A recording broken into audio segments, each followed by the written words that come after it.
Ito yung tema, di ba? Here I am, Lord. Pero mas marami pa sa term. This is the first night I pray me. Ano? Ano bang ibig sabihin dito? Narito ako, Panginoon, nilibre mo ako. Di ba yun? Palayain. Kaya ako ilibre eh. Kasi pagka maraming mababanggit na pray, ay parang gusto natin ay meron tayong mga mga previous. Okay? Pero gusto ko kayong tanongin mga kapatid sa gabi ito. At saka yung mga nasa likod pala, maraming pang dito. Maraming pang ang freedom of choice mo doon lang sa inaalaw niya. Yung hindi niya inaalaw, hindi niya inaalayan. Sige, 6. Ransom. Ransom. Chapter 6. Alam niyo, hindi paborito kong istorya. Kasi napakarami ng dito, napakarami ng moral lesson. Okay, Isaiah 6, 1-8. Yan. Dito natin pag-uugisahan natin po pag-aaral. Pero bago tayo magsimula writing for the word of prayer. And me, Ezra, whom shall I send? Then sumagot sa Isaiah, Hanani, Shelakiri. Pero bago pa dumating doon sa portion na si Isaiah ay nagsabi, narito ako, Panginoon, subuin mo ako. Marami pang nangyari. Marami pa. Una sa lahat, ganito. Basahin natin yung verse 1 at patuloy. In the year that King Uzziah died, I saw the Lord sitting on a throne, high and lifted up, and the train of his robe filled the temple. Mga kapatid ko, Isaiah was very privileged to see the Lord. Kayo po ba mga kapatid? Naging karanasan niyo ba ito? Kahit sa vision, nabigyan ba kayo ng napakagandang privilege na makita ang Diyos? Kahit sa panaginip ninyo, meron namang nangyari sa inyo yan. Kasabi ko niyo sa verse 2, above it stood seraphim. Each one had 6 wings. With 2 he covered his face, with 2 he covered his feet, and with 2 he flew. And one cried out to one another and said, Holy, holy, holy is the Lord of hosts. The whole earth is filled, or is full of his glory. Okay?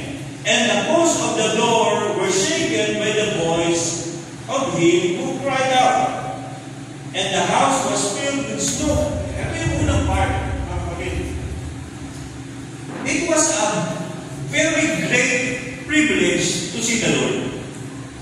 Nagkaroon muna ng vertical encounter si Isaiah. Okay? Nakita niya ang Panginoon, yung kaluwalhatian ng Panginoon, yung senaryo sa langit na kung paano siya pinaglilingkuran ng mga seraphim. At yung mga anghel, no? Dito napakaraming anghel, pero hindi seraphim. Kasi yung binabanggit dito may 6 na pakpak. Ilan yung pakpak ng mga nakita niyo dito? 2. Okay? Yung pinakamalapit sa Diyos, may 6 na pakpak. Verse 5. So I said, who is me? Yung po, ano yun sa Tagalog? Kaaba-aba, kahabag-habag. Who is me, for I am undone, because I am a man of unclean lips, and I dwell in the midst of a people of unclean lips. For my eyes have seen the King, the Lord of hosts. Ito yung pangalawa. Matapos mo maintindihan ang karangalan, kaluwalhatian, kadakilaan ng Diyos. Vertically, kasi nakita niya eh. Anong sunod na nangyari? It reflect to him. Sunod na nakita niya yung kanya namang sarili. Ito para mo talaga yung sarili mo. Pag nakita ko ang kaluwalhatian ng Diyos, biglang magpapakpare sa iyo. At pag nakita mo yung sarili mo, wala kang kahit anong maipupuri. And a live coal which had taken with the tongues from the altar. And he touched my mouth with it and said, Behold, This has touched your lips, your iniquity is taken away, and your sin is purged. Ito yung pangalawa, ay yung pangatlong tagpo na napakaganda mga kapatid. No? Ako'y natutuwa sa tagpo ito. Ang sunod pala dito, pag nakita mo ang kalulagyan ng Diyos, nag-reflect sa iyong pagkatao, nakita mo naman ang iyong kawalang pag-asa at ang iyong karumihan, at iyong ipinaba ang iyong sarili sa harapan ng Diyos. No? Si Isaiah pa humingi ng tawad. Nagsabi ba siya, Panginoon, patawarin mo ako sapagkat ako'y kahabag-habag. Hindi na sinabi ng talata, pero naunawaan ng Panginoon yung kanyang ibig ipabatid na siya ay kahabag-habag, na wala siyang kapag-asa. So yung isang anghel doon, mga kapatid ko ay lumapit sa kanya. At ano ginawa? Siya ay tinulungan, pinatawad, pinagaling. Sa message na makagawa sa kanyang gawain, tatawagin ka niya.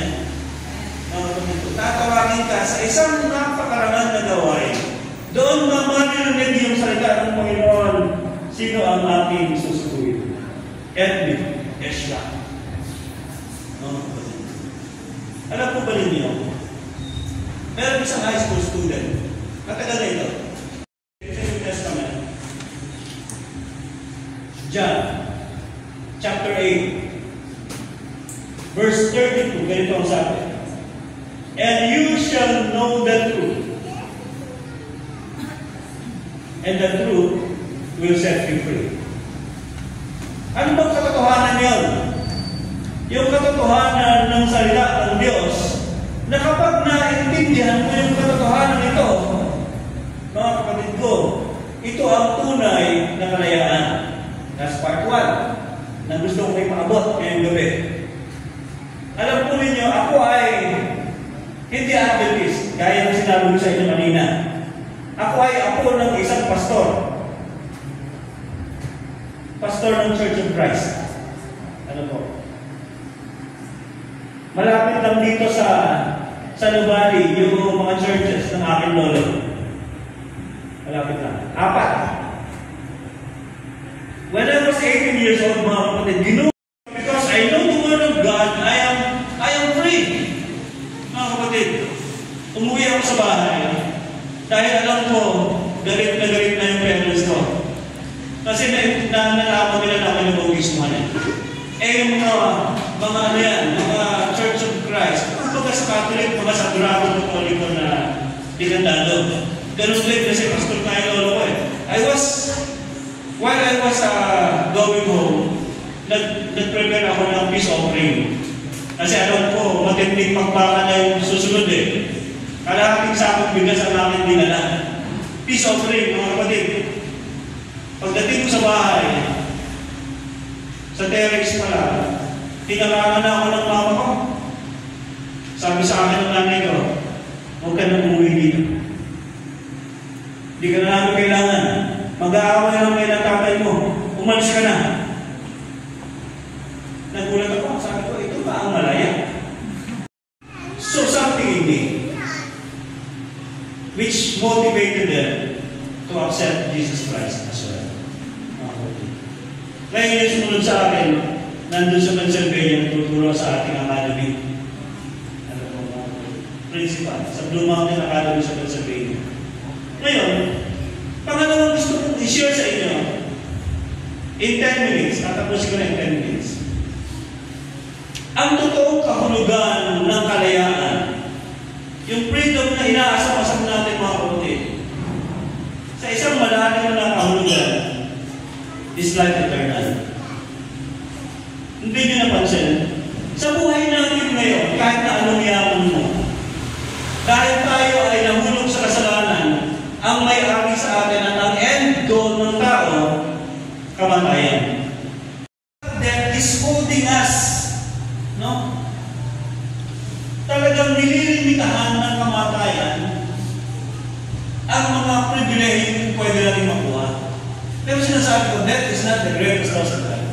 The greatest loss in life is what dies inside you, yet you are still alive.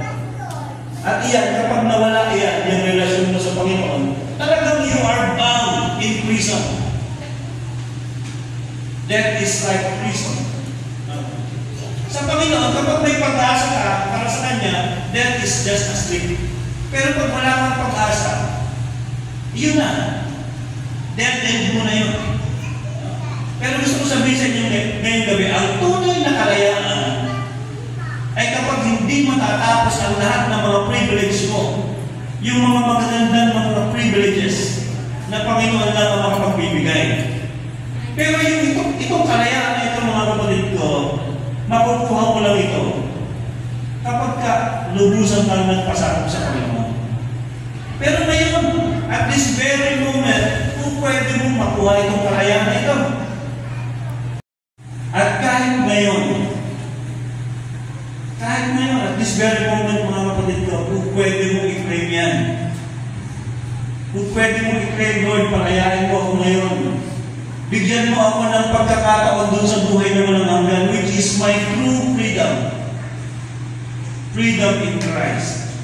Kasi kung paano yung ating minamahal na Panginoon ay may buhay na walang hanggan, yun din ang ibinibigay niya sa atin. The privilege of being free with eternal life. Gusto niyo ba yan, mga kapatid? Sino gusto taas kamay? Sino po naman ang ayaw? Huwag na magtaas. Wala. Napakasarap. Maaari na yan, hindi pa natin naiintindihan itong kalayaan na ito. Maaari na yan, hindi pa natin naiintindihan. Because no one among us has ever experienced this eternal life. This kind of freedom. Pero mga kapatid ko, kung kayo yung wide reader, dito ka lang tapusin, kung kayo yung wide reader, at nagbabasa kayo ng Spirit of Prophecy at ng Biblia, kung paano si Enoch ay kinuha ng Diyos, at dinala sa langit, at ngayon ay nagtatamasa ng buhay na walang hanggan. Minsan tinatanong ninyo ang Biblia, o pag tinatanong kayo, sino ang may pinakamahabang taon na nabuhay sa kasaysayan ng Biblia? Laging sinasagot ninyo si Methuselah. Sa isip na yun pa lang. And then, ang pagiging niyan, yung pag-materialize niya ay kapag ang Panginoon dumating na. Madatnan tayo na sa ganitong edad, gumagawa sa gawain ng Panginoon. And I guarantee you, that freedom that you're always longing will be materialized in Christ. Pagpalain po tayong lahat ng Panginoon sa gabi ito.